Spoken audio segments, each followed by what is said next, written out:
Hi, this is Supreet. This is not a meditation related video. I just wanted to make a video and share some positive thoughts and reflections about the crisis that we're going through, the coronavirus pandemic. But before I jump on the positivity wagon, I will be completely honest and admit that, like a lot of others, I am also feeling sad, scared, and worried. It is important to feel these emotions and to process these emotions, but it's okay to not feel okay. I'm not in any panic though. For the most part, I am calm, probably thanks to meditation. What we're going through is bizarre. I think movies will be made about what happened in the year 2020. When I said this to my kids, their first question was, are we going to be in that movie?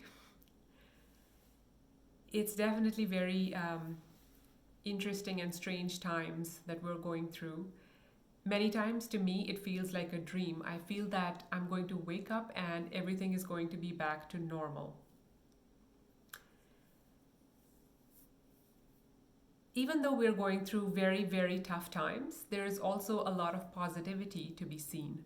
One of the most positive thing that I've seen circulating around on social media is a poem. I'm not very sure the source or author of this poem, but you've probably seen it. So I'll read this poem to you, and it has 3 paragraphs. I'll read them one by one and add my own comments as I go. So the poem starts like this. And the people stayed home and read books and listened and rested and exercised and made art and played games and learned new ways of being and were still and listened more deeply. Some meditated, some prayed, some danced, some met their shadows, and the people began to think differently. I will tell you one way in which I am thinking differently. Usually, when I talk about technology, I don't necessarily talk about it in a positive way, which is hypocritical of me considering I'm a YouTuber. I have been saying things like technology is creating distances, people don't value face to face and in person conversations as much, people are always with their heads buried down in their phones or their screens, and people don't spend much time in nature. Usually, I'm against technology, especially when it comes to my kids. I don't want them doing a lot of screen time. But now, more than ever before, I am so grateful for technology. I don't know how we would go through this self-isolation, this quarantine, if we didn't have social media, if we didn't have phone calls and messages to check on each other, if we didn't have Netflix. It would be hell. So I am so grateful for technology, and I never thought I would say that, but I'm saying that now. So going back to the poem, it continues with this paragraph.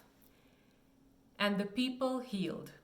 And in the absence of people living in ignorant, dangerous, mindless, and heartless ways, the earth began to heal.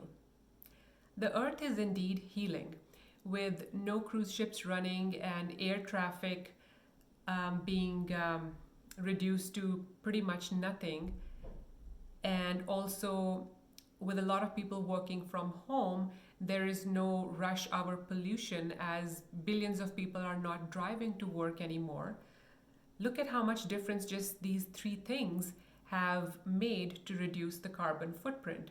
So definitely the earth is healing. You've probably seen on social media images showing how the canals in Venice are now so much more clear, and swans and dolphins have been spotted in those canals because there's no pollution, there's no boats running on those canals. So the earth is healing. And then the last paragraph of the poem, and when the danger passed and the people joined together again, they grieved their losses and made new choices and dreamed new images and created new ways to live and heal the earth fully as they had been healed. course, this danger is going to pass. I do not think this is the end of the world. Yes, lots of lives will be lost. There will be lots of economic damage. My family is going through a lot of economic damage ourselves. But I know that we are going to come out on the other side as a better human race. Governments and citizens will make big changes to protect our planet. That's my hope. There's a quote that says, "You have to break down to break through." I believe that the world had to break down to break through to a new and better reality. A reality in which humans respect the planet, the environment, the nature, the animals, and don't just make decisions based on profits. We can look at this whole thing as a catastrophe or an opportunity. It is an opportunity to slow down, to reflect, to be creative, to connect with yourself and your loved ones, maybe to think about your purpose, to be grateful for the many blessings that we take for granted. I am grateful to be alive. I'm grateful that out of all the places I could be stranded in, I'm stranded in my own home, which has everything I need, including toilet paper. I'm grateful that this time of being stuck at home is giving me the opportunity to spend quality time with my kids. Now I actually have the time to play with them, dance with them, meditate with them, be silly with them. All this was hard to do before with their school and extracurricular activities and driving them around. I'm enjoying the simplicity of not having to stick to a busy schedule, not being stressed about time. No rushed mornings to get the kids ready for school, no stress of missing the school bus. I do miss my me time though. So I'm trying my best to wake up 1 or 2 hours before the kids do so I can have my tea, meditate, read, or do some creative work before they wake up. This I find is absolutely essential for me to go through the day without pulling my hair. I have to take care of myself first. You can't fill from an empty cup. A beautiful thing I have noticed is how much more helpful and kind people are towards each other. Social media is full of stories of what people are doing to help the elderly, to lift each other up. It is just very heartwarming. If I could offer one piece of advice to get through this crisis, that would be to take it one day at a time. Don't worry about what's going to happen 1 month from now, 1 week from now, or even 1 day from now. Just enjoy today and make the most of today. The present moment is all we really have. I'm reading The Power of Now by Eckhart Tolle. This is my second time reading this book. The first time I read it, it immensely helped me to get through a difficult phase of my life. So now I am rereading it, and it is helping me to live in the present moment and to take life one day at a time.